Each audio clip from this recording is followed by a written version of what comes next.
people with flesh and blood that have been assaulted. Thank you, HRNJ. And then we talk Anesters, Bugoma for. We should interest ourselves with behind the story that we haven't heard yet. And who can go back to search for that story? Since the first ones were threatened off the story, we have those questions still lying there. Yeah. And then the interesting last thing, Solomon, I don't know, you gave me 2 minutes. 69 cases in the central region. This tells you the gender, that information flow is highly in the center. Forward, we should think, how do we bring North into the picture? It's me of, so I have a show I do on NBS. It's called the Media Roundtable, where I host journalists every Friday, and tomorrow is Friday, so I invite you to come to watch the show. It starts from 7:30 to 9 o'clock. One Friday I host the Daily Monitor. You know, he's one of the journalists who was beaten. You know, on the show he said he lost his manhood. And he told me, I'm a young man, I have a girlfriend who I just look at these days. Because I was beaten and I lost my man during that show. And I looked at him, I'm thinking, the person who did that is still working on this young man. I think later on I learned he was about 24, 25. And that means he has lost his identity as a man. And so people who beat, I think it's on that show that I said police should stop beating us. They're not the ones who gave birth to us. You know, it went viral and all that. But you see, what you're highlighting here is, guys, these things are real, right? It's these things that are being highlighted in this report. And Charity, thank you for saying, these are not just statistics. These are lives. These are journalists. And many of the people who go on the front line, and I'll ask Daniel just shortly before the two people speak to just give us his experience. But I want to bring in the Editors Guild here. Alex, you know, is a team of editors from all across the country. So with this report, what are you doing about these violations? Like, as the Editors Guild. Okay, I'll give you a second to talk about the overall thoughts about the report, but what are you doing about it? You know, sometimes journalists feel they're not supported from within. If I'm talking about a journalist in this room, that, you know, you go through this, you come back to the newsroom and report. 71 cases of assault. Now, people say that journalism is not a crime, and indeed journalism is not a crime. We all believe that, everybody believes that. But in books here in Uganda, assault is a crime. So, if in the context of these 71 perpetrators of the assault cases against journalists, are they in court? Takes the CAP every year, followed by the UPDF this year. There was something that came up that was very, very troubling communities. As you know, journalism is a community service, first and foremost. Journalism, first and foremost, works in where do we go from the editors across the country?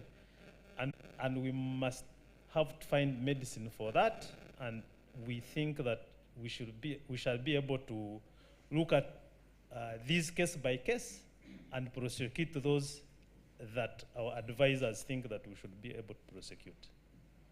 Thank you, Alex. Andrew Rumba, who is also the president of the Independent Online Journalists Association, is also the executive member of NAB. Your thoughts on the report? Thank you, Mr. Sirwaju. First of all, I'd like to take the opportunity to appreciate the efforts of HRNJ for this kind of engagement and the thought. I want to thank you so much. This is the second time I've attended such a launch. Even last year, I think I attended. One of the things that I learned from HRNJ is that they are doing a good job in recording. And they even go ahead and tell you that last year there were 165 cases. This year it's 174, meaning that the bar is just rising. The bar is just rising. Last year, amidst confrontation between security and the media, I attended a meeting of top security guys with NAB. I am an executive member of NAB. I sit on NAB. I represent the online. So I actually asked, why are you beating journalists? All the top security guys were in that meeting. Is that journalists must stop, the issue from politics. No, that's why they were beaten.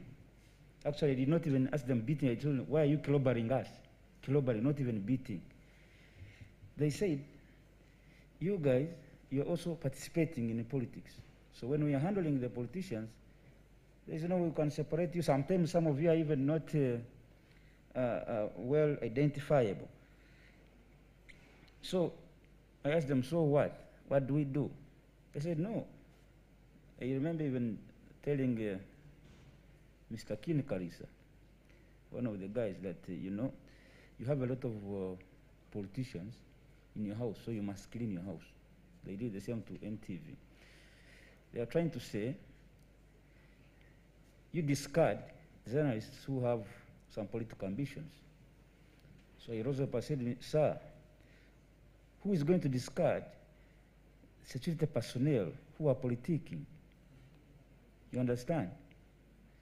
That time we had just had a soldier in Masaka, I've forgotten his name, Sunday, who had attended the function, an entering function, and he had told everybody that what we fought for, we cannot give it to you just like that. I don't know if you remember that scenario in Masaka.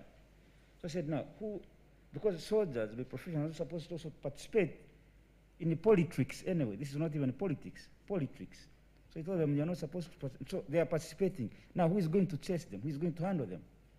Now, that's how we ended the debate, because the security and every other person with power wants to tell media what to do. Yeah? They feel they have the mandate. Cover this, don't cover that one. If you cover that one, I will clobber you. We who are also this side, we are seeing that security is also engaging in politics. And you don't have the mandate, tell them, please stop. Actually, when you try to do that, they will clobber your head. And even the other day, you attended also another meeting between NAB and security, 2 weeks ago. And the deputy spokesperson of the UPDF, Afande Akiki, attended. I used to even ask them, Akiki, why are you intentionally clobbering people, journalists, on the Medulla Oblongata? Because you know what it means. Hey, everybody who has been a victim of these beatings, the first target is where? Medulla Oblongata. I asked him, what is the interest here? You go and find out. This is something that you need to interest yourselves in. You know when you hit the Medulla Oblongata, what happens? So that is their target. Why? And they laughed it off, but I meant it. Now, these brutal attacks of journalists, I'm glad that now we have where to start from. But even then, we have gone to court, and I know that you have those records.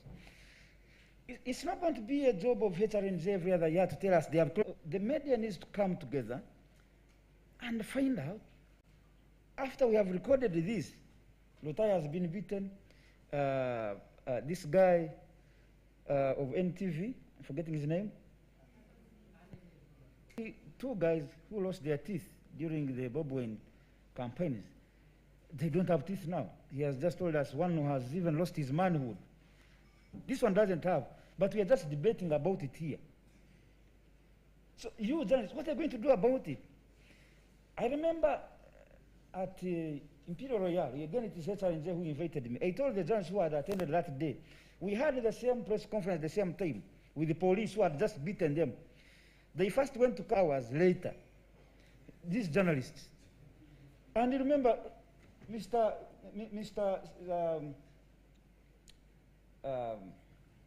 Sempala, you remember he complained? You remember? They have just beaten you yesterday. You have now gone to ask, are you going to beat us again? But we have called you, come here, and we tell you what to do, the action plan. The guys came late. So as they clobber us, you also, media, you need to come to explain himself. Whether it was a good act or not, now this citizen doesn't know. That's a good thing. I remember when Honorable Anita Evelyn in Koboko, when she actually violated the COVID-19 SOPs, it is not a journalist, it is a citizen there who took that video and posted. He or she didn't even know why she was probably action that there would come after. That was a citizen. And thereafter, the journalist professionals picked it up. That's a good thing. Now, these regulators, all their laws that they are now, trying to come up with is to curtail such. That's not their role.